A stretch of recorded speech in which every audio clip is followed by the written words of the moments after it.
Very good. Thank you so much. And thank you to the BSE for inviting me here tonight to give this guided meditation. It's wonderful to see so many people here who are coming to practice training their mind. Some of you have done lots of meditation before. Some of you are quite new to meditation. Lately, I've been asking a couple of questions. I want to find out what you think. So is there one true, correct way to meditate? Who thinks yes? Oh, no one. Oh. So then, is there a wrong way to meditate? No? Oh, it's difficult, right? If there's no one right way, does that mean there's also no wrong way? I don't know. One thing that I'm happy to share with people is that there's lots of different types of meditation. Did you know that? Yeah, what kind of meditations do you know? Guided, yeah, right? Whatever they give us. Yeah, so mindfulness of breathing is a very popular one, and the Buddha said this is what he used to take him all the way to enlightenment. So mindfulness of breathing is very popular, very easy. You're already breathing, right? So you're halfway there. Yeah? Just got to keep breathing the whole meditation, right? Then there's, like, if people don't keep breathing, then there's the mindfulness of death, right? And so the Buddha taught many, many different types of meditation. And one way I like to think about this is that there's different tools in our toolkit, right? So sometimes if you only have a hammer, everything looks like a nail. And sometimes you'll need a screwdriver, right? And so from time to time, it's good to mix up our practice of meditation, to try some new things. We can also get into a bit of a boring habit with our meditation, and it can become quite dull, a little bit hard work, and it can be a bit difficult to get onto the cushion at times. So once in a while, it's good to try something new. And for those people online, I've already asked this audience if they've practiced the meditation technique that we'll be doing tonight, and most of them said no, they've never heard of it. But I want you to know that I'm not making it up. It comes from the Buddha himself. And what we're going to be doing is we're going to be practicing what's known as the 4 elements contemplation. And this is found in a few different places in the suttas. Probably the most famous place it's found is in the Satipatthana Suttas. And that comes under the category. So Satipatthana is four different categories, right? Do we know what they are? Mindfulness of the body, mindfulness of feelings or sensations, mindfulness of the mind, and then mindfulness of the dhammas or mental phenomena. And the technique of mindfulness of breathing comes under the first category, the body, mindfulness of the body. In that category, we also have things like the postures, standing, sitting, lying down, or walking. And we have the parts of the body, the 31 parts of the body. And then we also have this technique known as the 4 elements. And so we're examining this body that we have right here. We're developing mindfulness of this body, and we're looking at the 4 great elements, which are earth, water, heat, and wind or air. I have been in the habit of saying elements for so long, but another word that is often used as a translation of this Pali term, the Chaturādhatu, is properties. And properties sounds a bit more exciting. Elements is quite fixed, right? Quite solid. But properties really captures the dynamic nature of these elements. But I've gotten into such a habit of saying elements, it's quite hard to stop. So I might swap it a little bit during this practice just to remind you that this is a very dynamic investigation that we're about to do. That in this body, we can see these aspects of earth, of water, of heat, and of air or wind in this very body. And the Buddha gave some instructions of how we should do this contemplation. We should firstly observe these 4 elements within this body, our body. And then, so this is internal. And then we look externally, right? We see other people, and the world around us also has these elements. Then we examine the relationship between both internal and external. We contemplate the arising and the cessation of these elements. We contemplate there is just this element. And these are the instructions that the Buddha gave: internal, external, both internal and external, the origination factors, the cessation factors, that there is just this element. And so that's how we'll practice too. Another image, which is a little grim, so a bit of a content warning, gore, is, and this is also the words that the Buddha used. He said, as if a skilled butcher or a butcher's apprentice was to take a cow to the crossroads and butcher it, cut it into quarters. In the same way, putting meat over there, this little bit over there, this bit over there, the 4 corners of the crossroads. In the same way, this is the kind of perhaps a bit more surgical investigation that we're doing. We're not going to butcher our mind, we're going to make a surgical investigation. And we do this to see what is here in this body. Where does it come from? Who does it belong to? If you're just made up of these 4 great elements, do you really exist in the way you think you do? So this contemplation is designed to get us to deeply inquire into the nature of self and to see, who is here? Who am I? Where did I come from? Do I exist in the way I think I do? So this is an examination of that very important doctrine of the Buddha, not self, anatta. We'll also be touching into impermanence and death. So it's a very powerful practice, right? But it's a very easy practice as well. And although at first it might sound a little confronting, actually, I think you'll find that there's a lot of peace that you'll get from doing this practice. So are you ready? Yeah? So it's a guided meditation, and I'm going to lead us into a very nice, relaxed, comfortable place to begin. And then I'll let you be quiet for a little while, and then we'll begin the contemplation proper. So we need to build up a little bit of mindfulness first, so that we've got some sort of steadiness of our mind, some strength and clarity in our mind, which will help us do this work of analysis. And of course, from that analysis and from that stillness, wisdom can arise. And that's the point of this practice.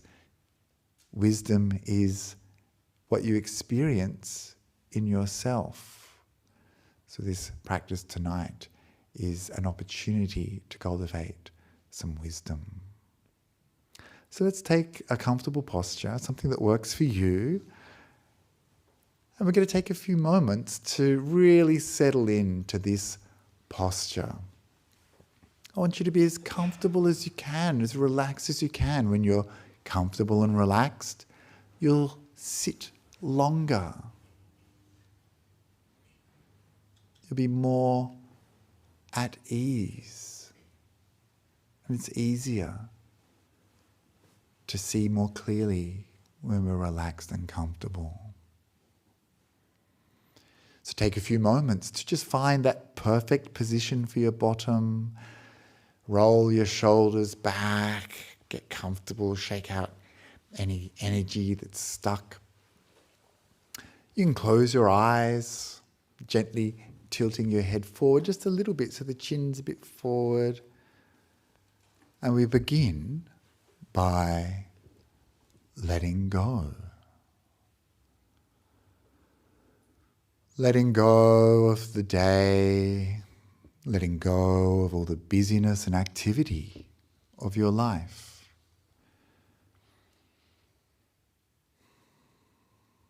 Leaving it all behind.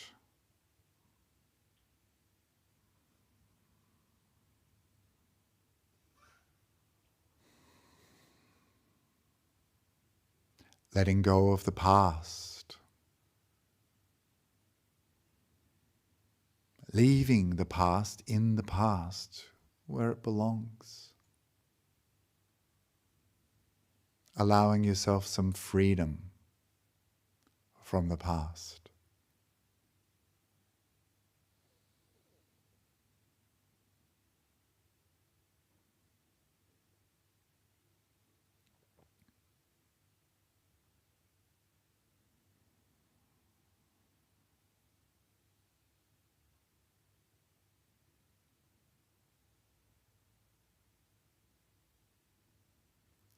And not worrying about the future, not planning, not thinking about what's to come.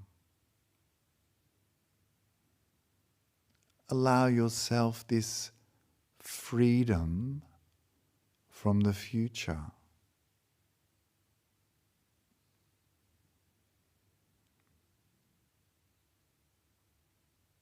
So have this intention of letting go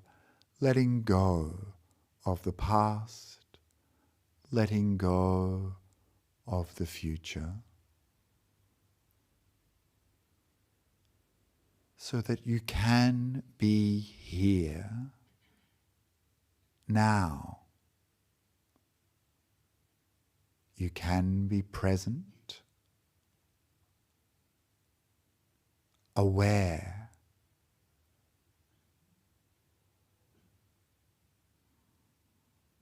In this way we begin to develop some mindfulness of what's going on right here, right now.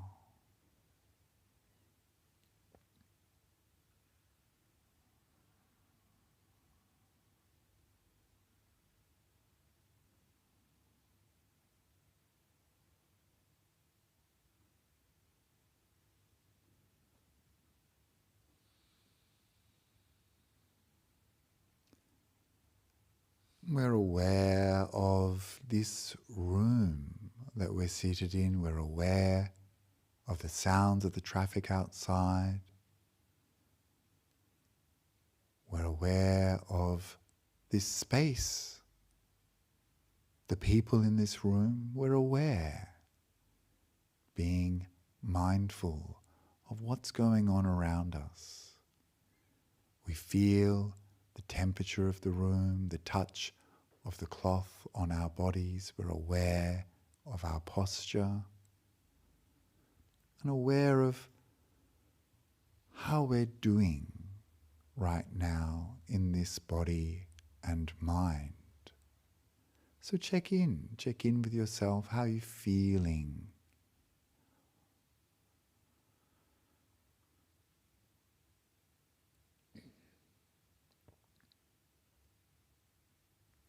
What is it that you're holding on to right now? Let's see.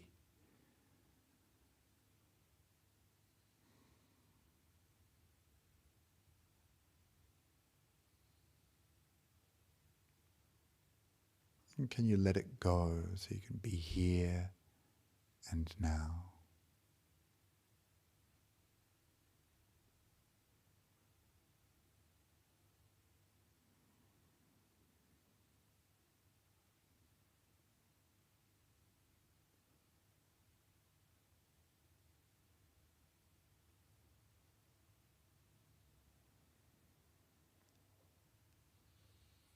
And what are you holding on to in this body? Are you holding on to tightness and tension? Can you let it go? Can you relax? Allow yourself to become comfortable. And so soften this body, relax your face, unclench your jaw. Allow the shoulders to relax. And soften all the way down the arms, relaxing.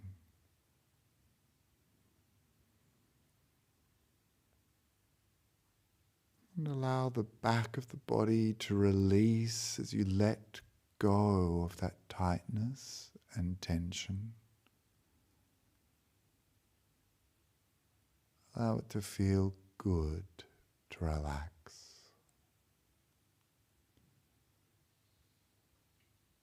And the same with your chest, the front of the body, releasing deep inside, letting go. Down through the hips, relaxing, softening, down through the legs. All the way down to the feet, and letting go of tightness, tension, allowing it to drain away through the toes.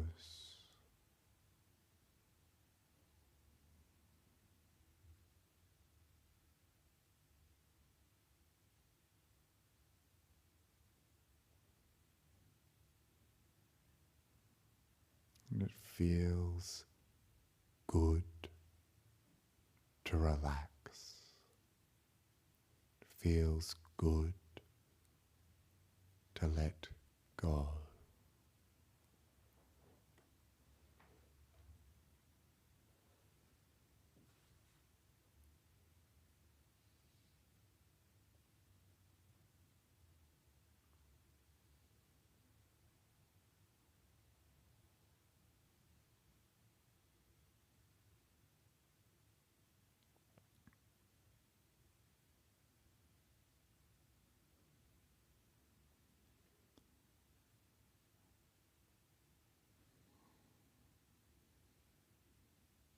And perhaps you notice that when the body is relaxed, the mind naturally becomes more clear, more calm,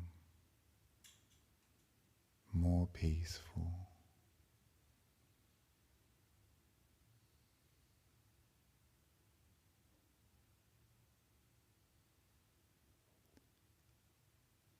So keep on relaxing, keep on becoming calm for the next few minutes.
And now that we've let go and we've developed some mindfulness, now that we're calm and peaceful, we can begin our analysis of the four elements. And we begin with the earth element. The earth element is anything that is hard within this body, hard like the hairs of our head, the hairs on our body, hard like our skin, our teeth, our nails.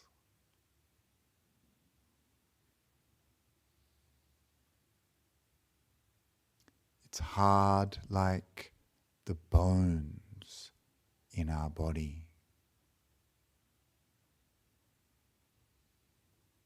This is the earth element, anything that is hard.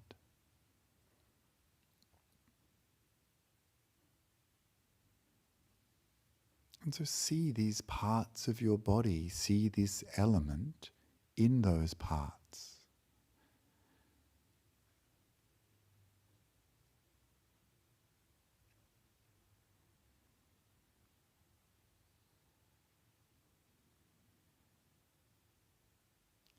The earth element is anything that is soft, soft like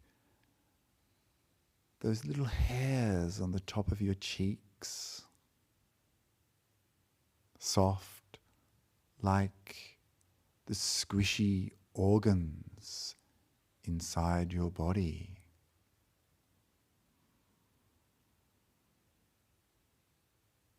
Soft like the undigested food, digested food. This is also the earth element, hard and soft, as well as rough or smooth, rough like the heels on your feet, rough like the gaps between your teeth as you rub your tongue, rough like the ridges on your fingernails, rough like your elbows, or smooth, smooth like the roof of your mouth, smooth like your eyeballs.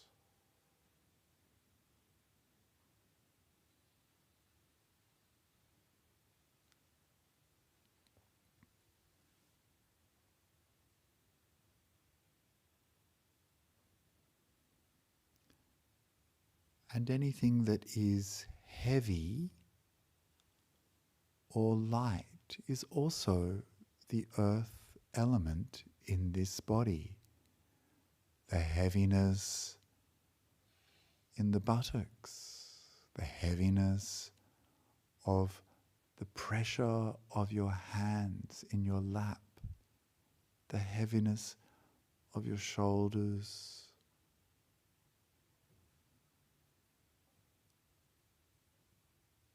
or the lightness of the breath as it comes across your nostrils, the lightness of the touch of your clothes, or the air touching the skin.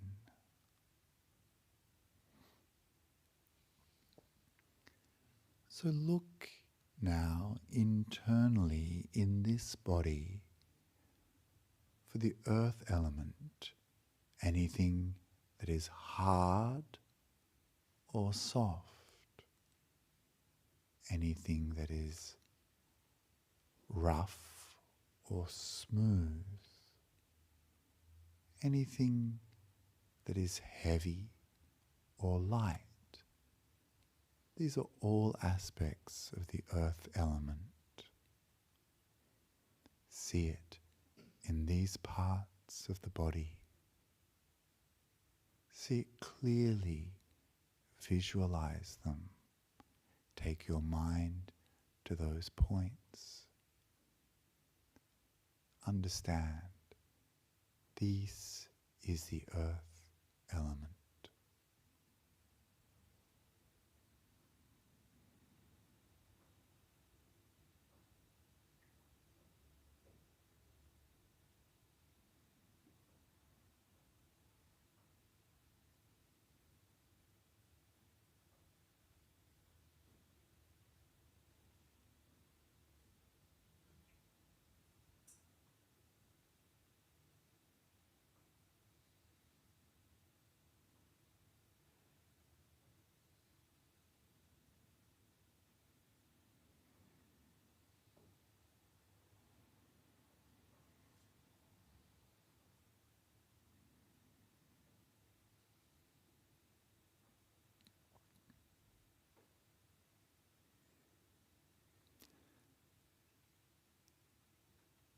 And we contemplate this earth element externally. This earth element does not belong just to me. It's not mine. I see it in the people around me. They also have hard fingernails, hard teeth. They have bones. I see the earth element in people around me.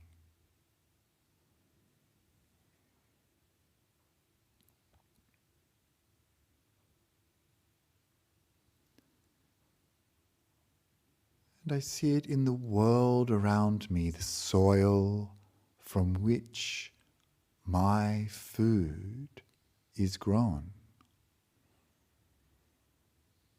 I see the hardness of rocks or trees, the softness of butterfly wings. I see the roughness of sand, the smoothness of pebbles. See the heaviness of metals and the lightness of a dandelion.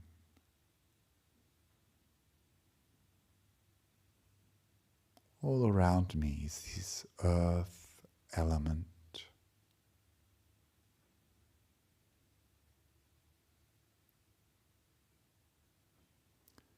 So we see this externally.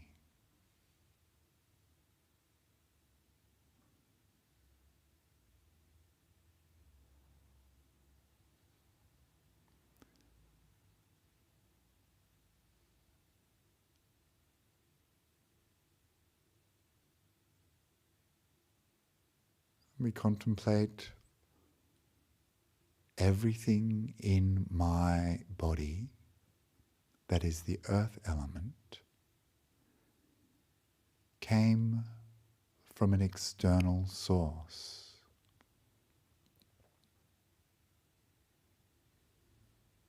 The food that nourished me, allowed me to grow. This comes from outside of me. I take it in. It stays in this body, transformed, changing.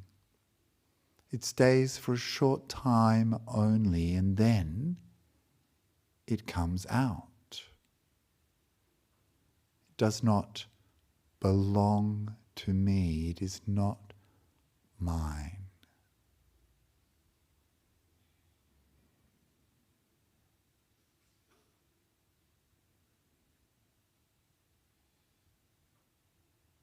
And at the end of my life,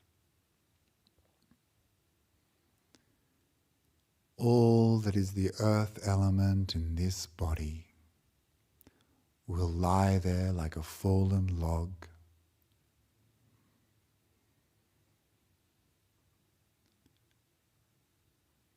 And this body will return to the earth.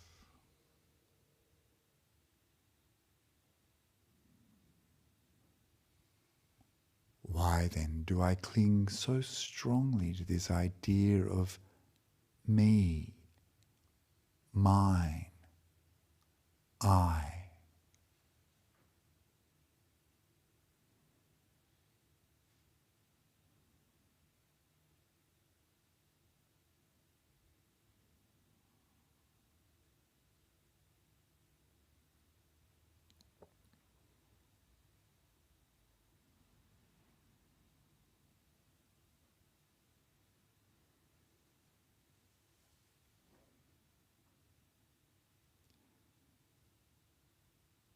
And so take out those parts of you that are the earth element. Take out the bones, take out the skin, take out the organs. Place them in a pile in front of you.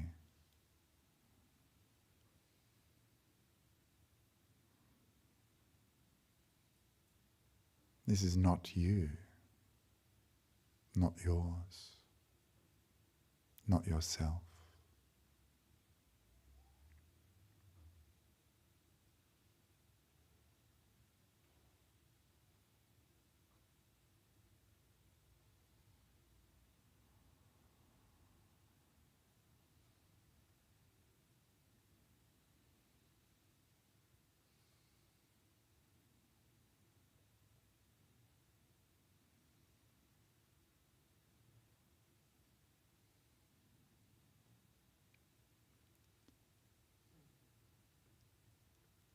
And now we contemplate the water property. And we see this in this body as anything that flows. The way blood flows, the way tears flow.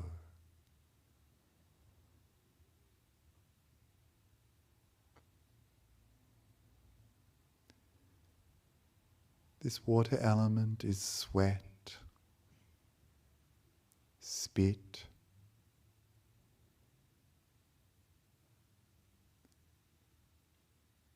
mucus, phlegm, digestive juices, pus, synovial fluid, urine. Anything that flows, this is the water element. See these parts of the body.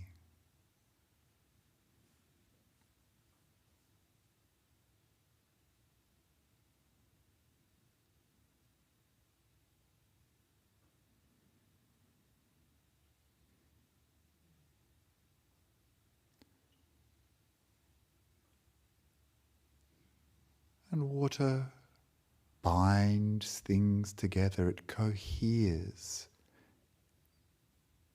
This body is mostly made up of water.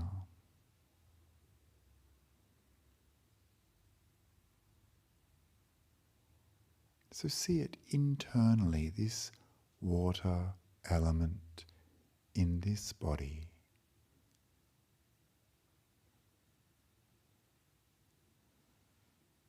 Take out the blood, take out the spit, take out the tears and sweat and put them in a pile in front of you.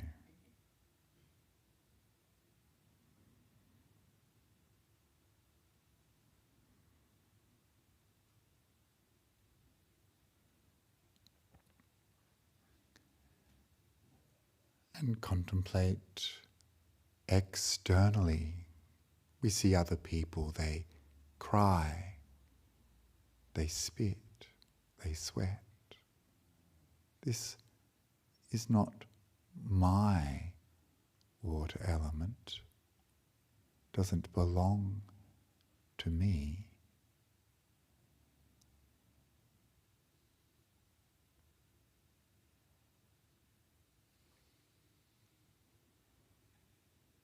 And all around us in the world, we see water,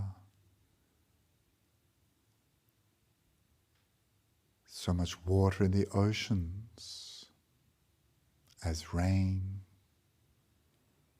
in lakes, rivers, dams.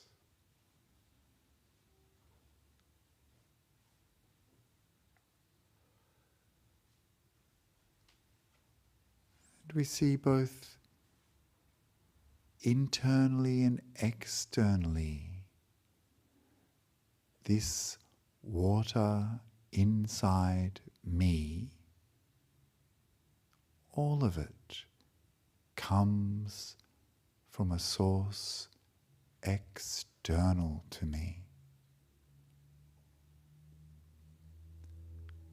I drink it in,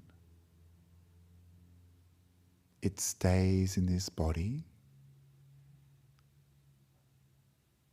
for a short time only, and then it comes out as sweat, as tears, as urine.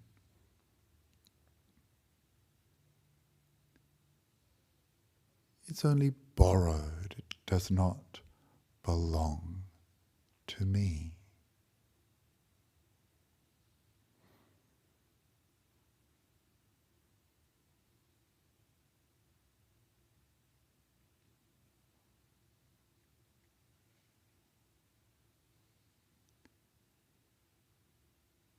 And then at the end of my life,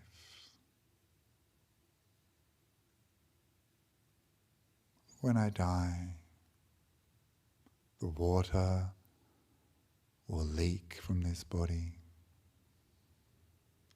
will dry up,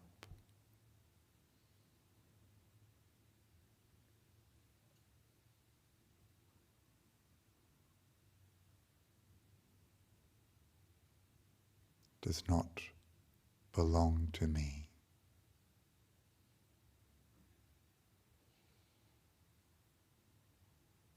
This water element is not me, not mine. These parts of my body, they're not me, not mine.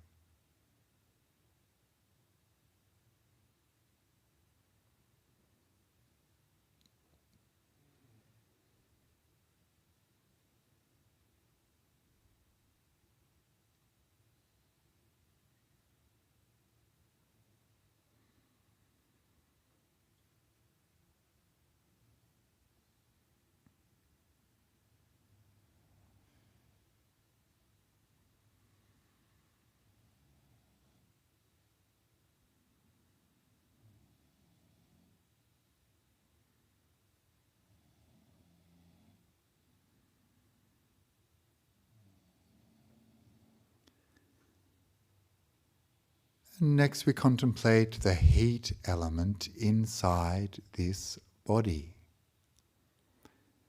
The heat is anything that is hot or cold and everything in between. We feel the hotness under our armpits. Our toes are cold. It's warmer inside the body than out.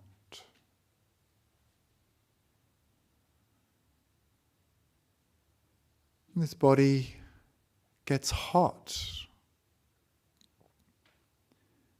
We get fevers.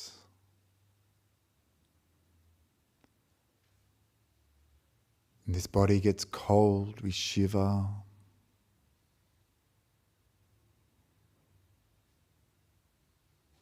We see this as the heat element in this body, anything that is hot or cold.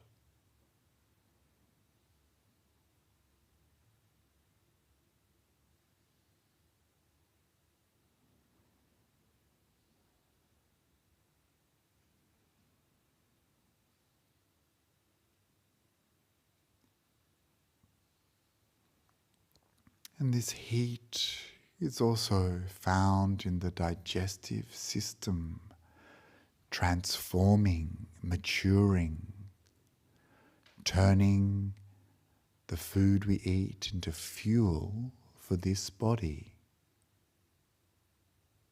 It's part of a process.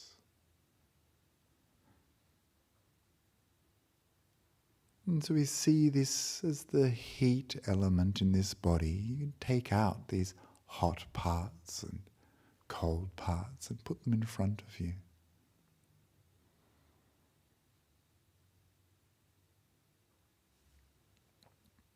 And we see this externally also. We see other people get hot. Other people feel warm. Or they get cold. Give us a cold handshake.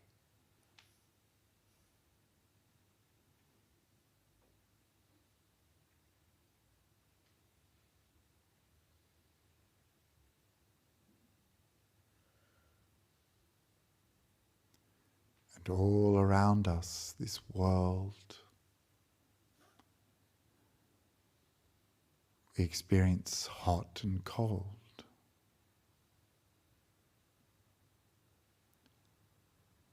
All of the heat in my body comes from a source external to me.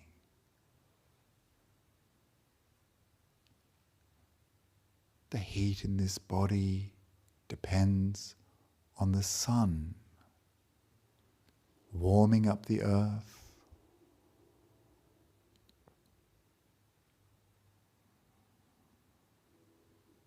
We experience the warmth of sunshine, the coldness of shadows.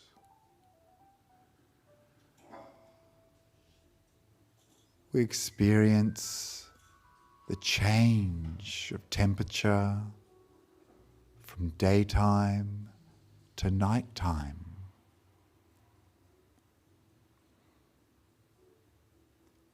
From season to season.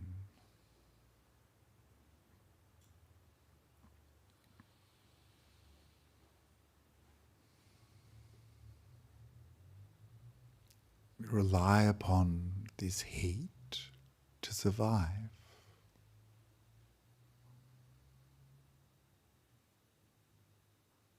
It is not mine, it does not belong to me.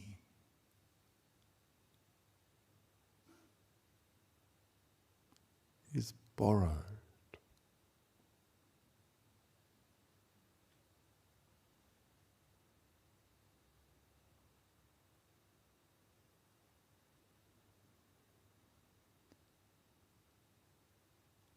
And at the end of my life, all the warmth, all the heat in my body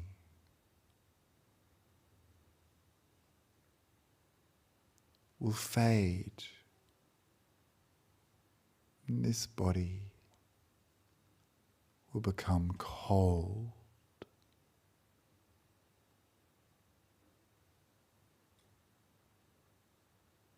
Why then do I cling so strongly to this idea of me, mine, myself?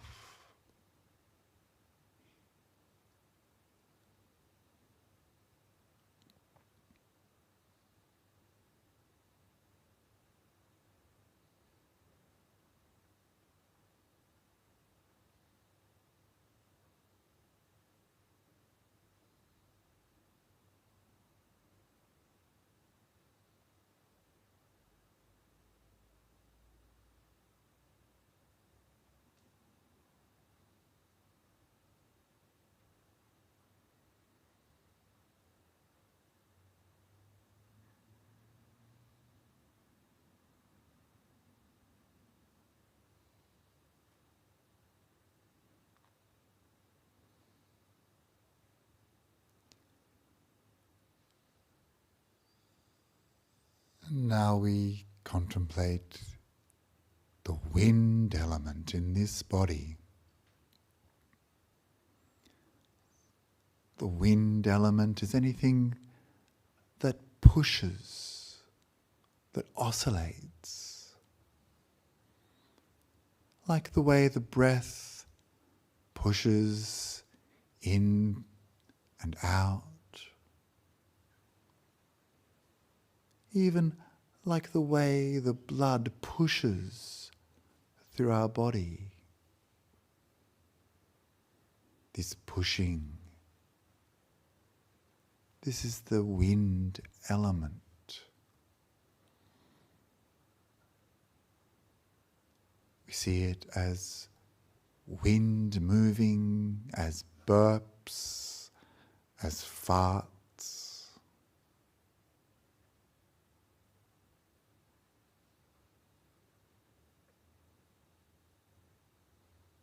Breathing. And we see the wind element supporting space, like the space of your nostrils, esophagus, your lungs. This is the wind element in this body. And see it clearly.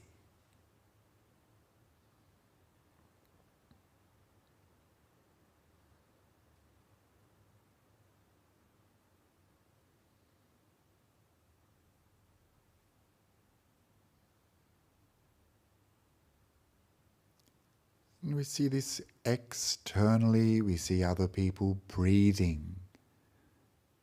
They burp and fart.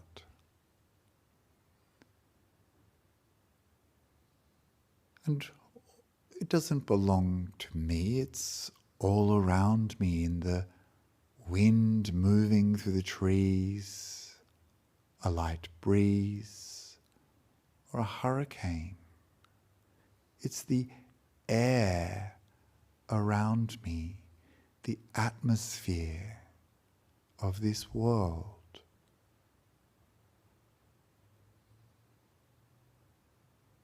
And I depend on this external source for my very life, breathing in, breathing out. Doesn't belong to me, it is borrowed only.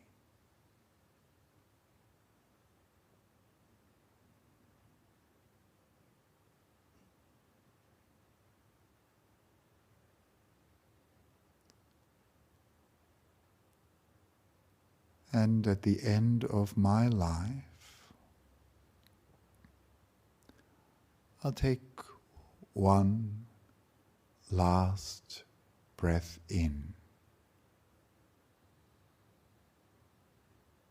one last breath out, and I'll never breathe in again.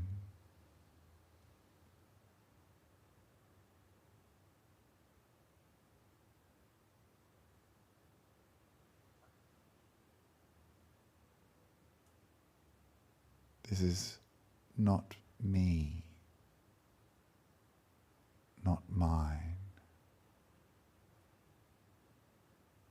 It's not myself.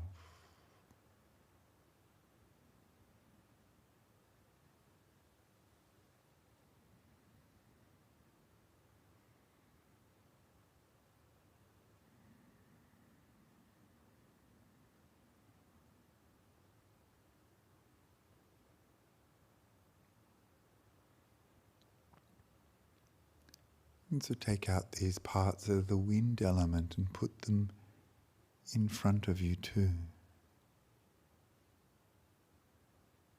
And see these parts of the body that are the earth element, the bones, the teeth, the organs, the water element, the tears, the spit, See the heat element, that warm and cold parts of the body, the digestive system, and the wind, the breath, the pumping of the heart.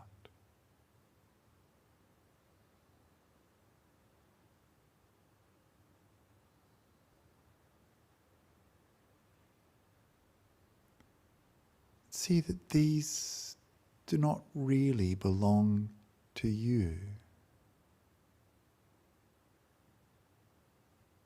These are made up of things external to you that are borrowed, that you do not own.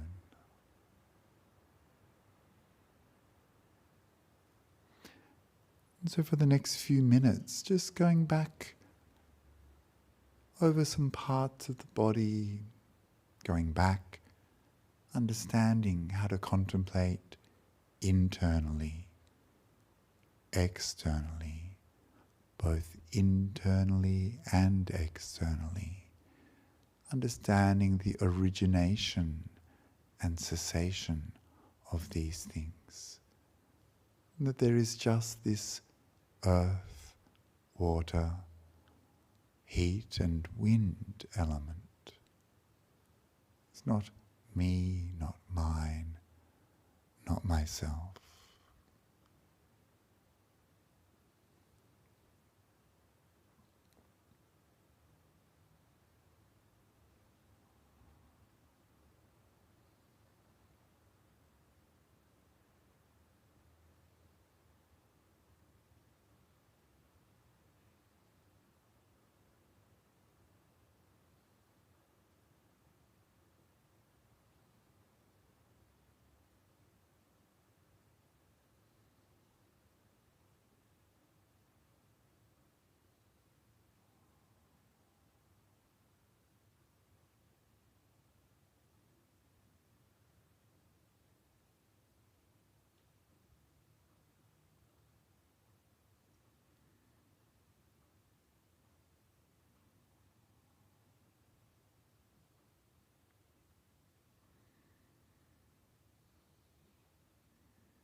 And having contemplated in this way, analyzed the four elements in this body,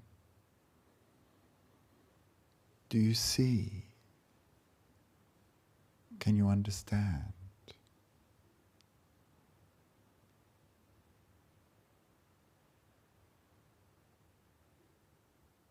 Why do I grasp so strongly at this idea of me, mine, I.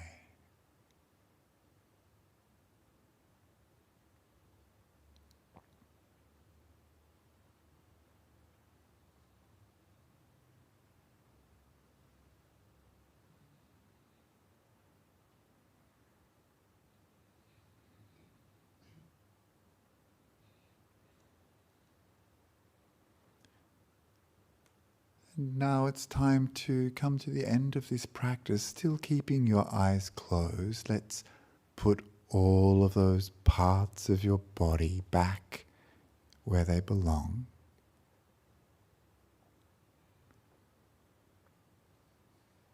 And before we finish, we'll take a few moments to review the practice. Still with your eyes closed, review what just happened. And we begin asking, how do you feel now? How do you feel now?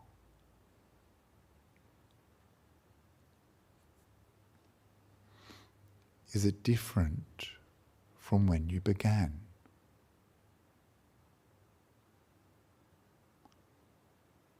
Why?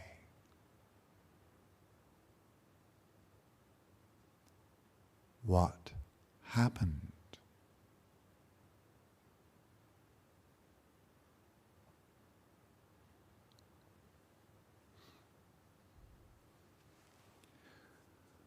Were you able to let go and be present? Or was that hard?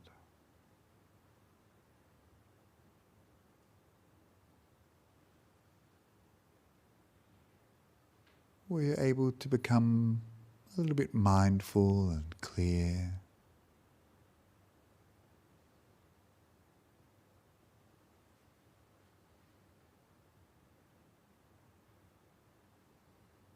How was it investigating the elements? Was it easy? Was it hard?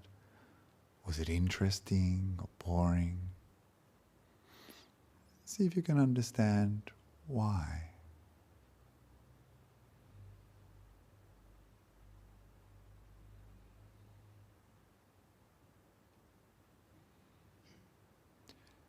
And what did you learn?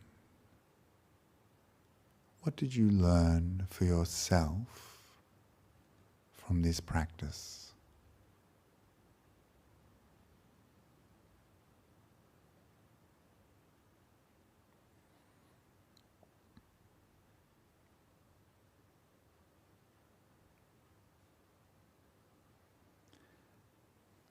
And so now you can relax your awareness. You can come back to the room, surrounded by all of these wonderful people, our friends, all their bodies put back together nice and neatly for us. And you can rise from the meditation. So this is the contemplation or the analysis of the four elements. There's a practice taught by the Buddha. He taught this to give us insight into the nature of our existence. Yeah? And there's another sutta by Sariputta, I think it's the Dhatu Vibhanga Sutta, where he talks about this practice of examining the four elements. And he says this is a very useful practice, especially useful to help you withstand things like people talking badly about you or shouting at you or saying things at you or about you. Because when you do this practice, you start to understand that there's nothing here, right? There's nothing for those insults to land on. And so this is a very useful practice to develop this understanding of not self. here in this body, physically, you see there is nothing here for me to get attached to. There's no control. It comes from somewhere else, stays for a little while, and it goes. And that's not self.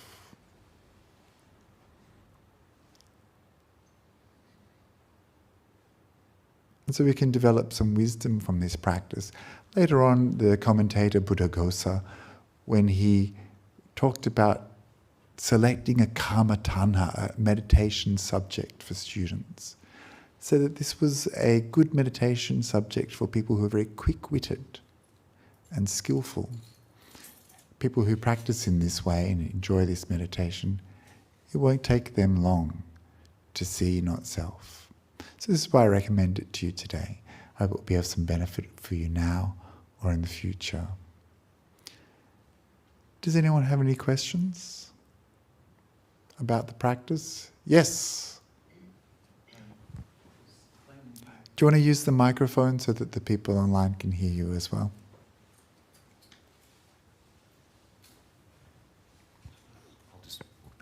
I feel that for me, the 4-element meditation leads on to the 5th element. That when you take away the labels from how we identify with ourselves, you know, who I am, my age, nationality and stuff, I'm, in my mind, even though it's a concept, I am left with nothing more than awareness of presence. So the 4 elements goes to the 5th element, because what is left is nothing but awareness of one's own presence. Yeah, and even that is subject to change, of course. True. So there are, sometimes in some of the suttas we see some more elements introduced. We see space, for example, or consciousness. And the consciousness is the awareness, is the knowing. Interesting, I can remember a sutta where the Buddha kind of thinks it's quite funny that people will cling to the idea of self in the mind more than they cling to it in the body. And you're saying, at least the body looks like it's permanent, right? Like it feels like it's permanent, although we know, like we are just touching my crow's feet around my eyes. We know that we grew from a tiny little baby and we're kind of getting older and, it's out of control, right? But it seems pretty permanent, which is why we have this illusion of self, right? And the Buddha said that the mind is so changeable, yet people kind of, they cling to this idea of me. But, we look at our own minds and it's very changeable, right? And I can remember this sutta where the Buddha kind of found it quite funny that people with such a changeable mind will still cling to it as themselves. Yeah. Anything else? Did you enjoy the practice? Yeah? Most of you the first time, right? So please do remember, it is quite talky when it's guided like that. And I would really encourage you, there's not a lot of time for kind of personal introspection and kind of falling into the practice when someone's talking at you like that. But now you've got the instructions, right? Now you know how you can do it yourself. You can always go to the Satipatthana Sutta and look at the instructions again. There's a couple of other different ways to do it also. But I would encourage you, if this is your first time, and most of you it is, do it again. See what happens. Might be not something you do every single day. Might be something that you can do perhaps once a week or once in a while, just to spice up your meditation practice and develop that sharpness of your mind, leading in the direction of understanding these things like impermanence, anatta as well, not self, and why all this clinging is dukkha, So we look into anicca, anatta, dukkha. These are things that we can get. So that's impermanence, not self, and suffering. And this is something that we can use in our practice to develop insight and wisdom about these fundamental things.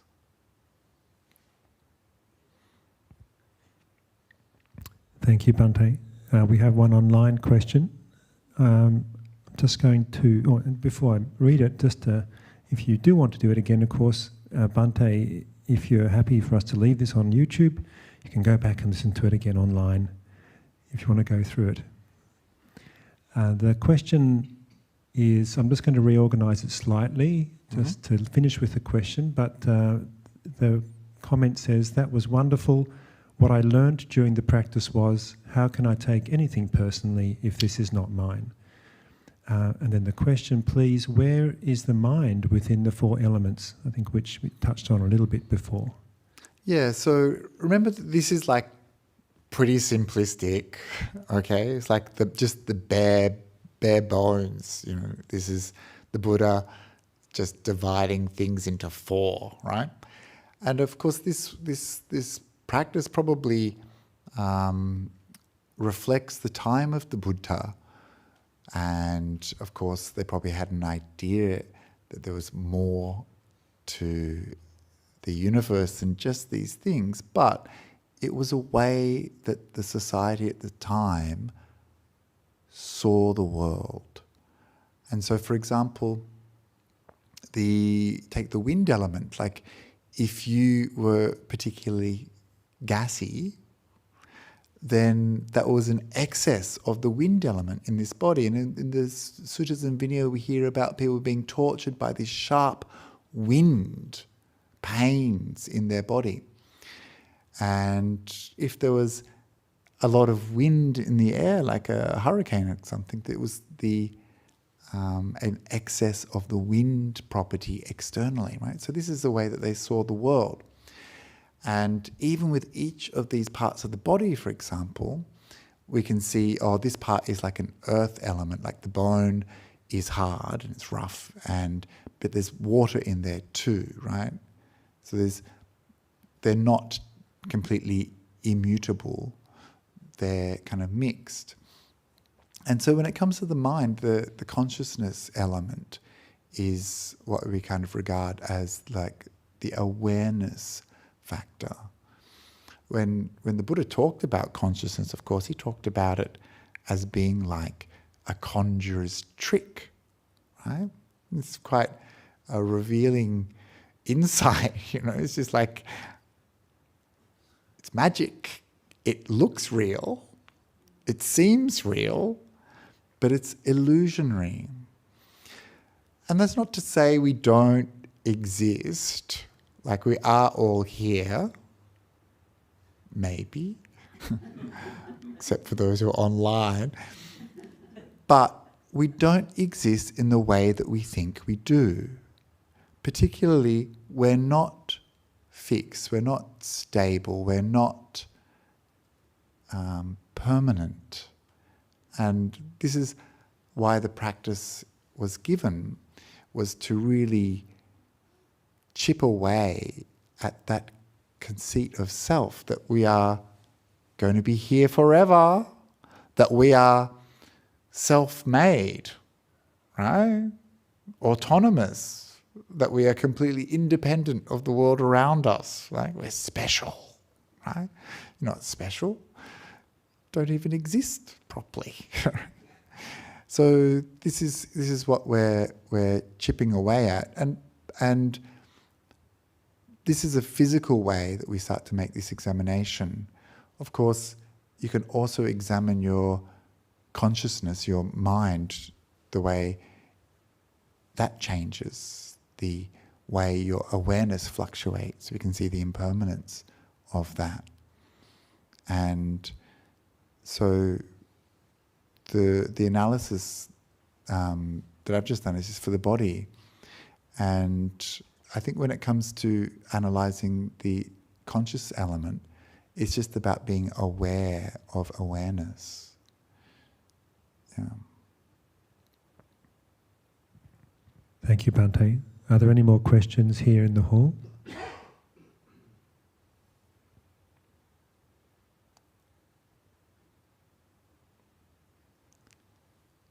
Good. I can stick around also if you have any further questions.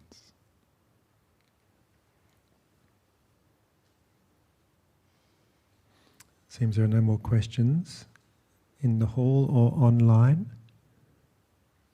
So that would make it the end of the night. Thank you, Bhante. My pleasure. Shall we finish up by paying respects to the Buddha, Dhamma and Sangha?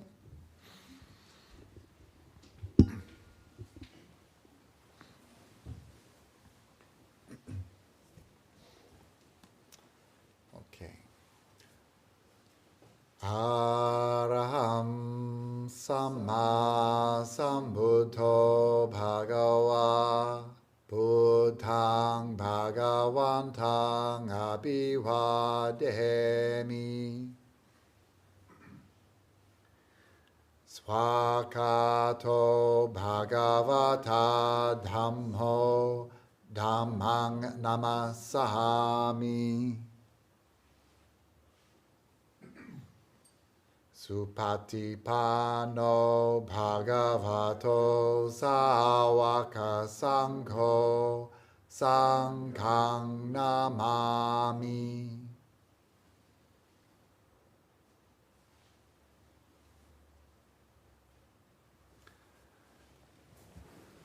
Very good. May you be well.